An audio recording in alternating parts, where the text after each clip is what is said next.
Bonjour. Alors, cette vidéo sera consacrée à l'utilisation de la diagonalisation pour la résolution des systèmes linéaires différentiels à coefficients constants. Donc, ce sera sur la résolution des systèmes linéaires, systèmes différentiels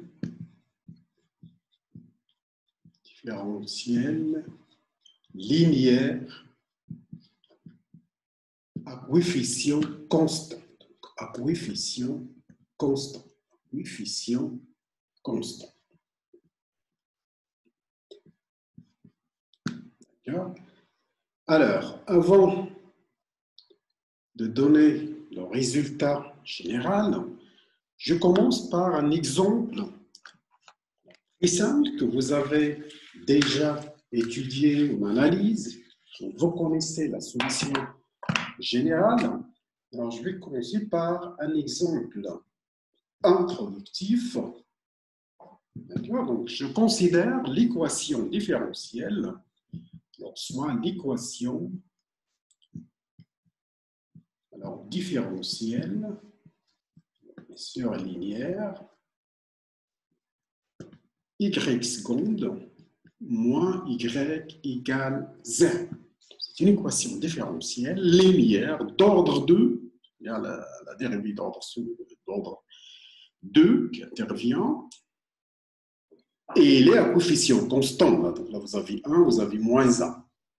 Alors, on analyse ce que vous avez vu. Vous avez utilisé ce qu'on appelle l'équation caractéristique de l'équation différentielle, qui est dans ce cas r carré moins 1. Vous avez déterminé les solutions, et à partir de la solution de l'équation caractéristique, vous donnez la solution générale de votre équation différentielle. Alors, je vais vous montrer d'où vient l'équation caractéristique. C'est en fait le polynôme caractéristique d'une matrice que nous allons bientôt définir. Alors, regardons. Donc, je vais poser. Donc là, on posons x1 égale y, x2 égale y'. D'accord? Donc, ce que je vais faire, donc, je vais traduire cette équation différentielle en un système différentiel d'ordre 1. Et on verra comment résoudre ce système différentiel. Alors, maintenant, si je, avec cette notation, x'1, c'est quoi? X'1, donc c'est y', et y', ce n'est que x2. D'accord? x'2. Alors, x2', c'est quoi? x2', ça va être y seconde. Mais y seconde, j'utilise l'équation différentielle.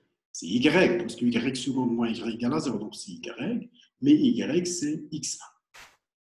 D'accord? Donc, finalement, donc, j'ai x'1 égale à x2, x'2 égale x1. Je vais traduire matriciellement.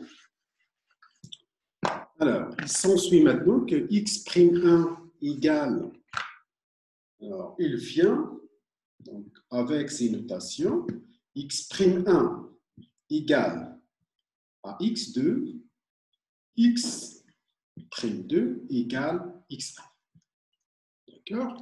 Maintenant, en posant, on va y avec des vecteurs ou des matrices. Alors, soit x, donc je pense x, c'est le vecteur x1, bien sûr, ce sont des vecteurs de fonction, x2. Alors, x', si je dérive x', qui est égal, c'est x'1, x'2. Hein, donc, je dérive les fonctions x'1, x'2. Alors, ce n'est rien que quoi? C'est, j'utilise matriciellement, donc ça en fonction de x'1, x'2. D'accord? Donc, qu'est-ce que j'obtiens? Donc, j'obtiens x'1 égale à x'2, donc c'est 0, 1 ici. x'2 égale à x'1, donc c'est 1, 0. D'accord? Donc, j'appelle cette matrice-là A. Donc, finalement, donc, qu'est-ce que j'obtiens? J'obtiens un système, ce qu'on appelle un système différentiel linéaire de la forme x' égale ax. D'accord? Et ça, finalement, ça, c'est ax. Et là, j'ai x' égale ax. Alors, regardons maintenant comment déterminer. Bon, en fait, on cherche y qui est x1 dans ce cas. Alors, regardons comment déterminer la solution de l'équation différentielle du départ. D'accord? Donc, alors A, j'ai A, donc je calcule, regarde, A, il est diagonalisable. Donc, je calcule polynôme caractéristique de A, donc PA de x. Donc, c'est x carré moins 1. Et là, vous voyez, donc là, j'utilise l'équation caractéristique qui est R carré moins 1, donc il est en relation avec le polynôme caractéristique de cette matrice. D'accord? Donc, il est R carré moins 1. Alors, spectre de A, donc j'ai deux valeurs propres. Alors, il y a 1 et il y a moins 1. Alors, comme A admet deux valeurs propres distinctes, A est d'ordre 2, A est diagonalisable. Alors, A est diagonalisable. A est diagonalisable sur R, diagonalisable sur R, d'accord? Et de plus,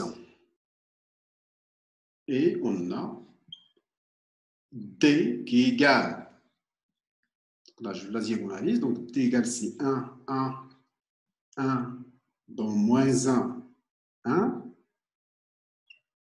Pardon, donc c'est avant d'utiliser cette relation, mais juste DC les valeurs propres, donc ça c'est 1, 0, 0, moins 1. Donc ça c'est pi moins 1 à P. Donc avec P, donc c'est la matrice du passage, mais c'est la matrice. Donc ça c'est 1, 1. Et là j'ai moins 1, 1. D'accord? Donc là, après diagonalisation de A, donc je trouve D, c'est cette matrice-là qui est P moins 1 à P, avec P, c'est cette matrice. Alors maintenant, regardons ce que je vais faire. Alors, je vais faire un changement de variable qui va nous permettre de déterminer la solution x1. D'accord? Donc, posons iz égale donc z1, z2 avec, d'accord, donc x, bon, le changement de variable que je fais, c'est avec x égale pi z. C'est-à-dire z égale p moins 1 x. D'accord? Alors maintenant, l'équation et le système, il s'ensuit que, alors, x', donc le système, regardons le système x' égale à x, d'accord, devient, maintenant si je dérive ici x', c'est pz'. Donc il devient pz' égale à pz. D'accord? Alors multiplié par p moins 1, donc ça devient que z' égale p moins 1 à pz.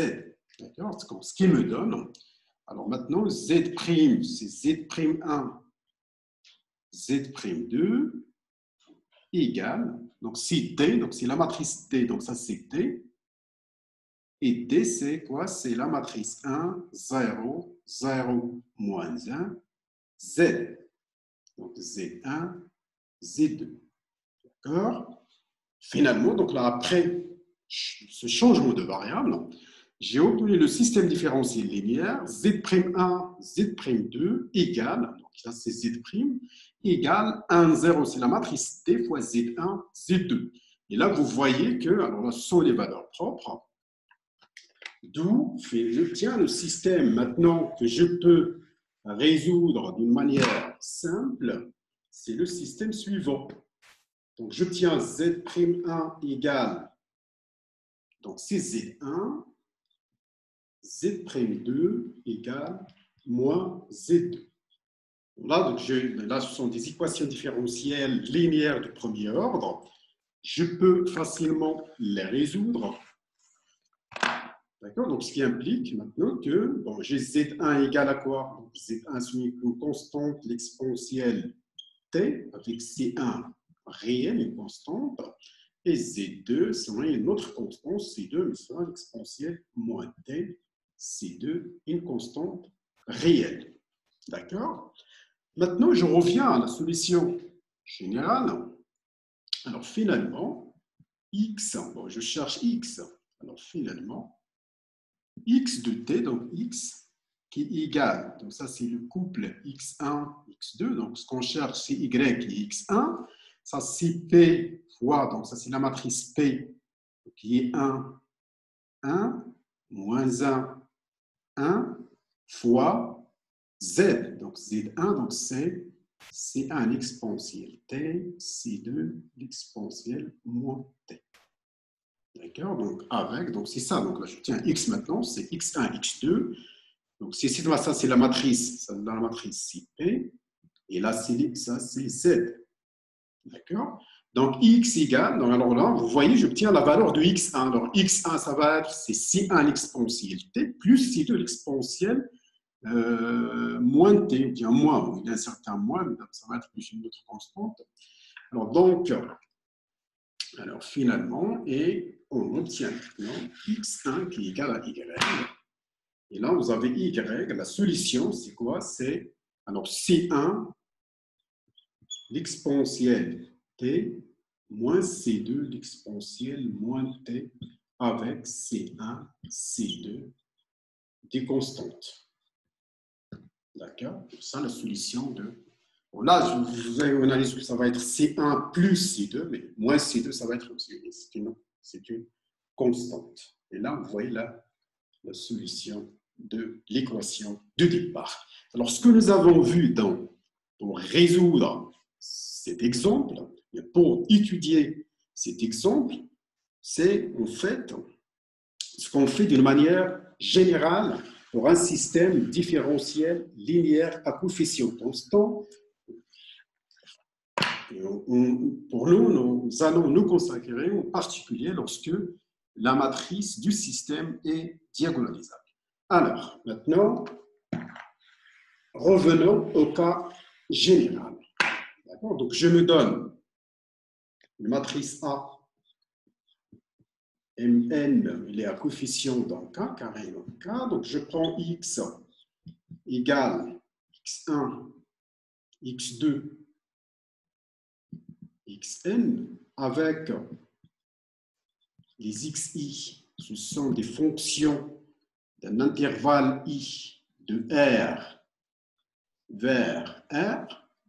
Sur la X, ça va être une fonction vectorielle de I dans R à la puissance N. Alors, Xi, donc on suppose qu'il est C1, donc Xi de classe C1. D'accord? Donc, faites là pour les systèmes linéaires, donc vous allez voir s'ils sont même, c'est infini. Bon, mais pour le moment, c'est donc on Xi, c'est de classe C1. Alors maintenant, un système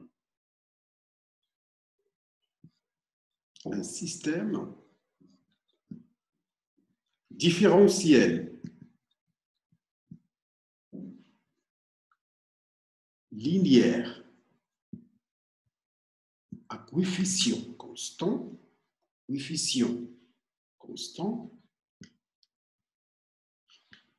alors constant est de la forme, d'accord, est un système, donc c'est de la forme x' égale à x, x' égale à x. D'accord? Donc, avec x' égale à x, avec x', c'est juste le vecteur formé par les dérivés des xi. Avec x' égale, donc ça, c'est juste le le vecteur des dérivés. Donc, c'est x'1, x'2 jusqu'à x'(n). D'accord? Alors, maintenant, une solution, là, je l'appelle SH. En fait, là, il est homogène. Bon, nous n'avons pas de second membre. En fait, on peut avoir en général la forme x' égale à ax plus un p. Mais donc, bon, ici, bon, juste, nous nous intéressons au système différentiel linéaire homogène. Il n'y a pas de second membre. Bon, alors, x', c'est x'1, x'2, x'(n). Alors, une solution de SH, c'est une fonction, toute fonction vectorielle. Alors, phi 1. Alors, une solution de SH, une solution de SH, une solution de SH. Maintenant, une solution phi de SH, bon, est une fonction. C'est une fonction. Alors, phi qui va dans l'intervalle i de R vers Rn, d'accord, tel que, alors bien vérifions, phi prime de t égale à A phi de t, quel que soit t appartient à AI. D'accord? Alors maintenant, résoudre le système différentiel linéaire, c'est déterminer les solutions du système SH. Alors on a le théorème suivant. Là, c'est un théorème. Là, juste un théorème. Alors, que dit ce théorème? Donc, on parle de l'ensemble des solutions de SH, l'ensemble des solutions de SH,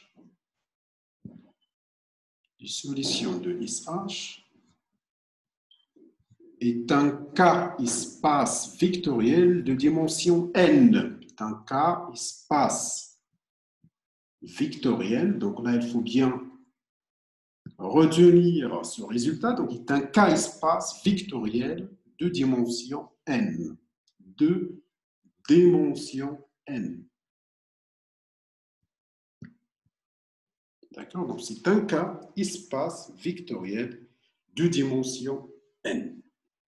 Bon, et une base de cet ensemble de solutions s'appelle un système fondamental de solutions. Toute base de l'ensemble des solutions de SH s'appelle un système fondamental de solutions de SH. Alors, maintenant, comment le résoudre? En fait, c'est la méthode que nous avons utilisée pour étudier l'exemple productif. Bon, revenons maintenant au système SH et donnons la méthode générale de résolution de SH. Bon, ce qu'on fait, on pose donc K, en fait là, on est dans le cas où A est diagonalisable et diagonalisable sur K. Diagonalisable sur K. D'accord? Donc là, nous nous intéressons au cas où la matrice A est diagonalisable sur K. Alors, dans ce cas, donc, on sait qu'il existe P inversible, alors, tel que j'ai D, donc une matrice dont les éléments diagonaux sont les valeurs propres, lambda 1, lambda 2, etc., lambda n égale I moins 1 à P. D'accord?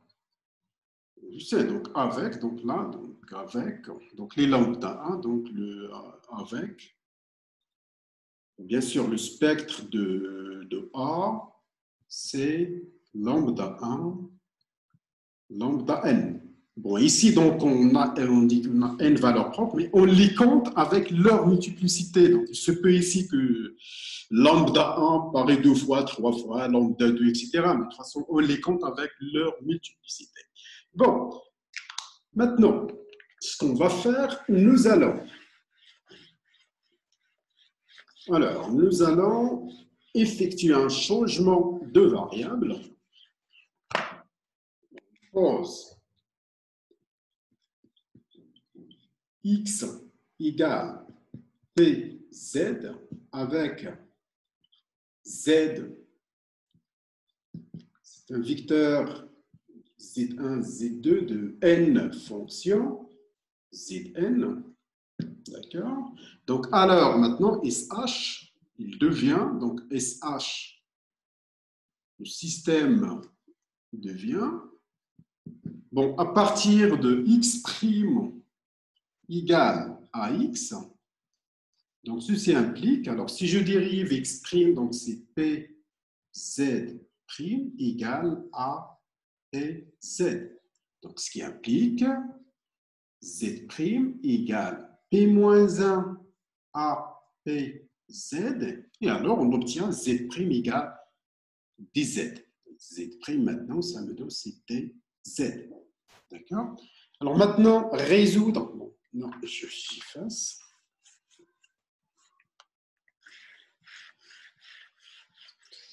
Ce qui me donne z' égale dz.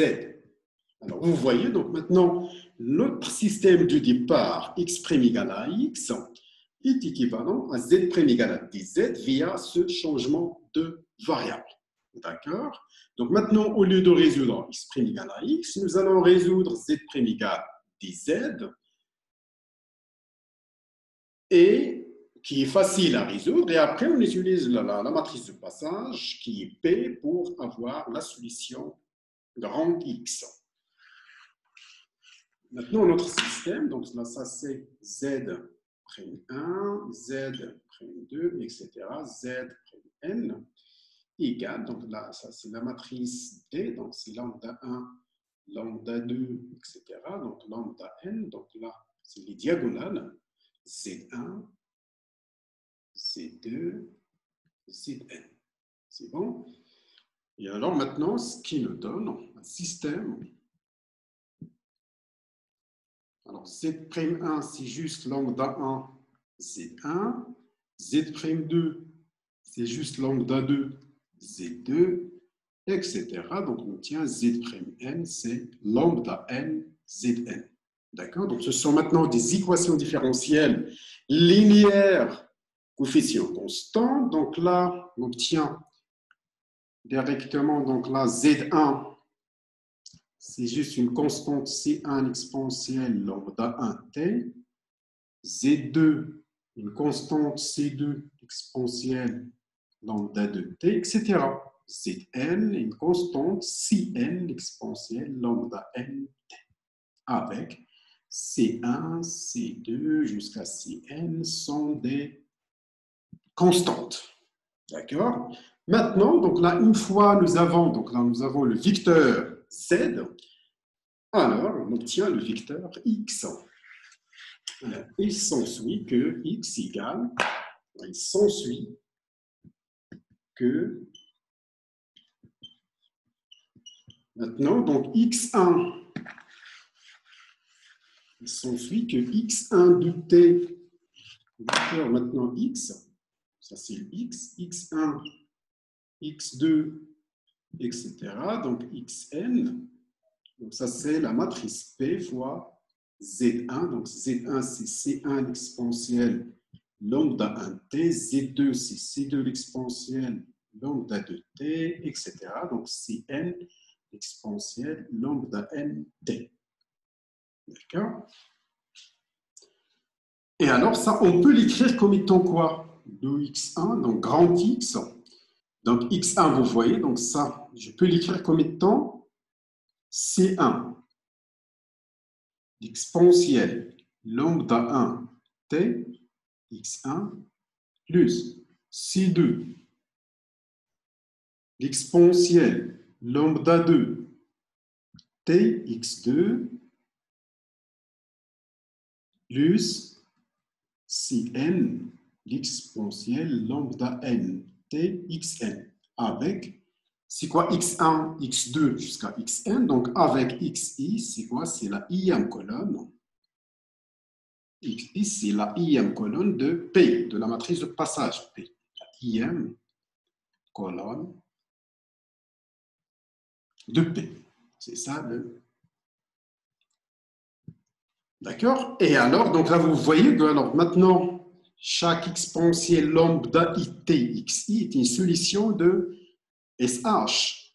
Et maintenant, la solution générale grand X, c'est une combinaison linéaire de l'exponentielle lambda 1t x1, l'exponentielle lambda 2t x2, l'exponentielle lambda t xn.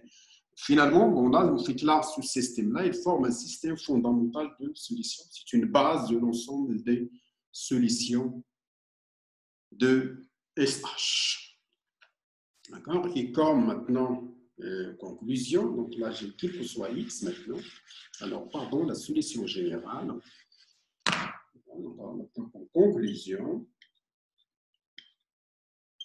La solution maintenant générale, la solution générale de SH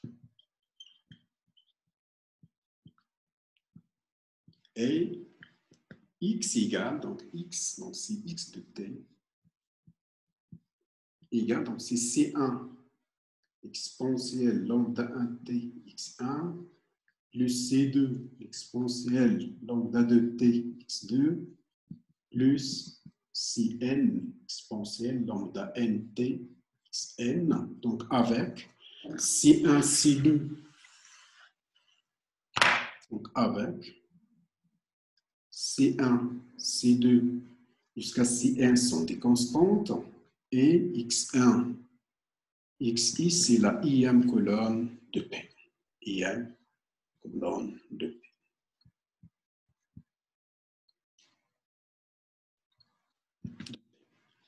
D'accord? Alors maintenant, avant de finir cette vidéo, alors je mets juste une petite, j'ouvre une petite parenthèse sur le théorème de Cauchy qui dit que pour chaque T0 dans l'intervalle I, il existe une et une seule solution de SH vérifiant phi, et pardon, chaque T0 dans I et chaque X dans Kn, il existe une seule solution phi de I dans Kn vérifiant phi de T0 égale à X. D'accord? Donc là, donc, si je donne une condition initiale, donc je peux donc, déterminer la solution qui vérifie cette condition initiale et par le théorème de Cauchy, donc c'est une solution unique. Alors ceci met fin à cette vidéo. Alors, donc, rendez-vous la